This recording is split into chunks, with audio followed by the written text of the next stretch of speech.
আর পায়ে ধরতে হবে, পায়ে পড়তে হবে। কারণ আদার্স একটা মানুষ, আমি নাম না নিই, সে আমাকে বলে যে আয়াসের দুধ ডাইপারের জন্য আমার পায়ে ধরতে হবে, পায়ে পড়তে হবে।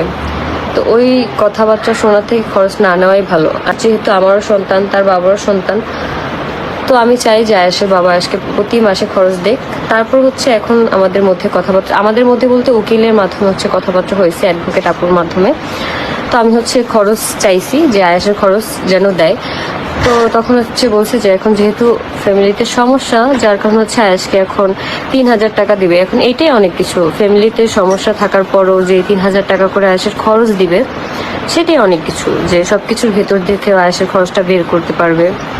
তো তারপরে হচ্ছে সমস্যার সমাধান হলে হচ্ছে আয়াসের প্রপার খরচটা আর কি দিবে। তার জন্য হচ্ছে আমি বলছি যে ঠিক আছে, মানুষের সমস্যা থাকতেই পারে।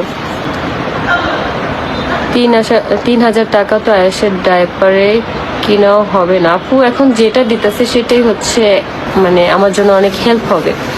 কারণ এটা হচ্ছে মানে বাসার যেহেতু 50 লাখ টাকা ঋণ আছে, তারপর হচ্ছে এখন তোমাদের ভাইয়ার আয়াসের বাবার হচ্ছে আলাদা একটা ট্রিটমেন্টের খরচ আছে।